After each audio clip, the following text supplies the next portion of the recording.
जहाँ दुनिया हार जाती है वहां पर गुरु के प्यारे साधक जीत जाते हैं। इस विपत्ति समय को, इस विपरीत समय को संपत्ति साबित किया। तो कई बार प्रकृति हमें इस वातावरण से ये भी शिक्षा दे रही है कि जिसको आप अनमोल मानते थे, जिसको आप कीमती मानते थे, वो उस महामारी में तुच्छ साबित हो। डर बैठ गया, बाहर जाऊंगा तो कोरोना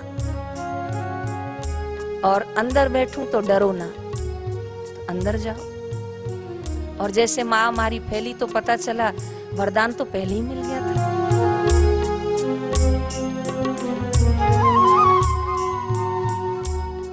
अनंत अनंत प्रणाम करते हैं ब्रह्मनिष्ठ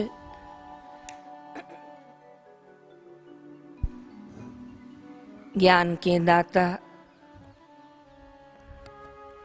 नारायण स्वरूपा घट घटवासी अंतर्यामी ब्रह्मनिष्ठ श्रोतीय बापूजी के चरणों में अनंत अनंत वंदन, अनंत अनंत प्रणाम। जहाँ इस समय पूरा विश्व एक बड़े संघर्ष को सामना कर रहा है, ऐसे विकट परिस्थितियों में हम सभी साधक एक अनुभूति कर रहे हैं कि मानो हम सबके सिर पर एक करुणा का, एक कृपा का, एक दया का छत्र हम सबको सुरक्षित रख रहा है। वो करुणा कृपा का, वो सुरक्षा का जो छत्र है, वो गुरु की कृपा का छत्र है, गुरु की आज्ञा का छत्र है, गुरुदेव के दिए हुए मंत्र का छत्र है।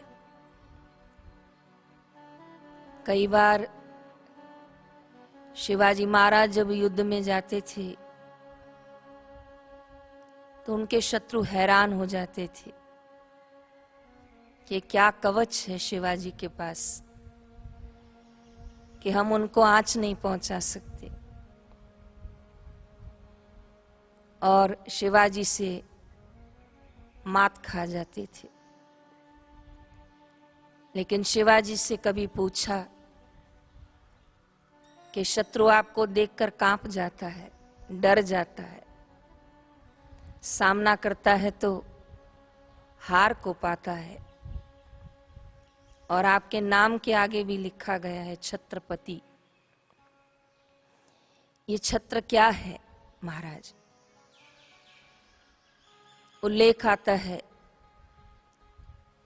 कि ये मां जीजाबाई की कृपा का छत्र है, ये समर्थ गुरु रामदास की कृपा का छत्र है, ये जन नारायण के शुभ भावों और संकल्पों का छत्र है। तो जैसे शिवाजी महाराज छत्रपति कहलाए, साधारण दृष्टि में तो छत्र उसको कहते हैं जो सिर के ऊपर लगाया जाता है, कहते हैं छत्र है। लेकिन आज जो गुरुद्वार पे छत्र की बात हो रही है, इसकी कोई आकृति नहीं है, लेकिन जितने गुरु के प्यारे साधक सुन रहे हैं, देख रहे हैं, और जिन्होंने एक बार भी गुरुद्वार पर श्रद्धा से शीश झुकाया है, मंत्र दीक्षा का दान लेकर जो नियम में तटस्थता से लगे हुए हैं, उनको इस छत्र की अनुभूति जीवन के कई प्रसंगों में होती है। जहाँ दुनिया हार जाती है वहां पर गुरु के प्यारे साधक जीत जाते हैं। आज 2 महीने से भी ऊपर ये एकांत, ये लॉकडाउन कई लोगों को अटक रहा है, चुभ रहा है। इंतजार है कि कब खुले, लेकिन पूछो अगर गुरु के प्यारों को, तो कहेंगे ये हमारे लिए सुनहरा अवसर था। जितना लाभ हमने पूरी जिंदगी में साधना का नहीं लिया, वो लाभ हमने इन दिनों में लिया। ऐसे एक नहीं, हजारों लाखों साधकों ने इस विपत्ति समय को, इस विपरीत समय को संपत्ति साबित किया। और उन्होंने एक अनुष्ठान पूरा करके फिर दूसरा शुरू किया, दूसरा पूरा करके तीसरा शुरू किया। महाराष्ट्र में तो पूरा मोबाइल के द्वारा इसका चेन बनाया गया और पता चला कि 2000 से अधिक लोग एक एक राज्य में अनुष्ठान कर रहे हैं। कहत विपत्ति प्रभु सोई, जब तब सुमिरन भजन न होई। दुनिया के लिए विपत्ति है क्योंकि धन अर्जन के मार्ग बंद हो गए हैं, लौकिक मार्ग सभी बंद हो गए हैं। लेकिन भगवान के प्यारों के लिए, गुरु के प्यारों के लिए, मानो जो कितने वर्षों से साधकों ने अनुष्ठान नहीं किए थे, और कई साधक तो पहली बार अनुष्ठान किए हैं लॉकडाउन में, और कई साधक तो 4-4 अनुष्ठान पूरे करके आगे बढ़ रहे हैं। न केवल देश में पर विदेश में भी हर रविवार को विदेश के सभी साधक वीडियो कॉल से जुड़ जाते हैं और वहाँ शिविर का आयोजन करते हैं। कितने 100 से 150 से अधिक लोगों ने वहाँ अनुष्ठान किया। तो कितनी अनंत कृपा है, और उस कृपा की हम सब अनुभूति कर रहे हैं। और उसमें आप मुझे भी गिन लीजिएगा। पिछले 7 वर्षों से जब से गुरुदेव जोधपुर विराजमान है, तब तक सत्संग की यात्रा करते करते सेवा का सौभाग्य मिल रहा था। लेकिन इस 7 वर्षों के बाद गुरुदेव की परम आज्ञा कि निज स्वरूप में आए हम लोग, उस परम तत्व को पाने के लिए और अंतर्मुख हो, अभ्यासु हो, और उन्हीं बापू जी के वचनों की एक स्थान पर रहकर साधना भजन नियम से चलने की एक बहुत मधुर अनुभूति हुई। आज हम लोग मुख्य आश्रम आ रहे थे तो सब बच्चियां कह रही थी कि 2 महीने बाद हम द्वार से बाहर निकले हैं। लेकिन मुझे एक महात्मा का अनुभव याद आ रहा था। साधना सदन एक आश्रम है हरिद्वार में, वहाँ ठंडी के दिन थे, हम लोग मोजे बांटने गए थे। तो एक महात्मा के कक्ष में हमको कहा कि इनके कक्ष में ही रखना पड़ेगा, ये कक्ष से बाहर नहीं आएंगे। तो हम लोग मोजे उनके कक्ष में रखने गए थे। तो मैंने कहा महात्मा बाहर क्यों नहीं आएंगे? तो कहा महात्मा को 16 साल हुए हैं, महात्मा आश्रम से बाहर नहीं निकलेंगे, ऐसी उनकी गुरुदेव की उनको आज्ञा है। और कक्ष से बाहर स्नान आदि जो उनका नित्य नियम होता है उसके लिए जाते कक्ष से, पर आश्रम के मुख्य द्वार के बाहर वो 16 साल से नहीं निकले हैं। और उनके कुछ वर्ष और बाकी थे, उसके बाद उनके गुरुदेव आएंगे, वो उनका हाथ लेंगे, पकड़ेंगे और फिर शिष्य को आश्रम से बाहर ले जाएंगे। सन्यास की भाषा में इसको कोई नियम बताया, मुझे स्मृति नहीं आ रही, मतलब वो स्थान को त्यागना नहीं होता, उतनी ही गुरु जो आज्ञा दें, मार्ग दें, जो रेखा दें गुरुदेव, उसी में रहना पड़ता है। तो ऐसी ऐसी तपस्या आज भी भारत देश में कितने महात्मा हैं जो एक स्थान पर रहकर भजन करते हैं। और जब साधन भजन एक स्थान पर बैठ के किया जाता है, आप सब अनुभव कर रहे होंगे जिन्होंने 2 महीने से खूब कमाई की है, कि वो जो सुबह भागते हुए संध्या करना, भागते हुए नियम करना, शाम की संध्या तो पता नहीं मिली न मिली, रात को फिर सत्संग सुना और सो गए, और सुबह 11 माला कर दिए, कुछ डर से कुछ प्रेम से। लेकिन अब जो संख्या 120, 150, 170 और कई लोग तो 250, 350, न केवल देश पर विदेश, तो कितनी अनुभूति हो रही है कि ये समय दुनिया के लिए अवश्य विपत्ति होगा, पर साधकों के लिए ये संपत्ति घोषित हुआ। इसलिए घोषित हुआ क्योंकि गुरु कृपा से उनको वास्तविक धन जोड़ने का अवसर मिला। गुरुदेव की अनंत छत्र छाया से उनको समय का सदुपयोग करने का एक मार्ग जो दर्शाया गया था उस पे चलने का उनको अवसर मिला।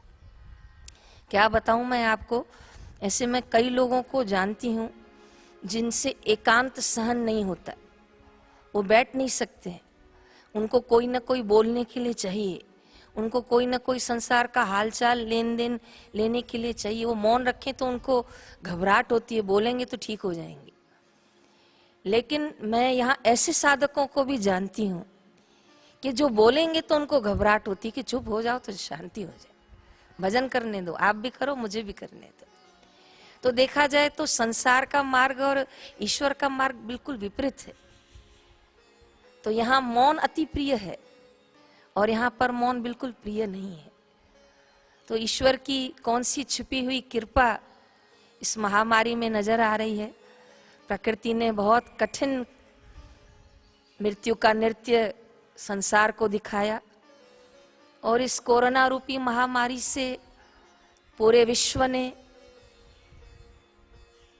प्राणी मात्र ने और साधकों ने विशेष एक शिक्षा ग्रहण की, एक सबक ग्रहण किया कि जिस नश्वर जगत के पीछे हम भाग रहे हैं, ये संसार भाग रहा है, वहां जाके 2 महीने से ऐसी चुप्पी हो गई कि इंसान चाहते हुए भी कुछ नहीं कर पाया।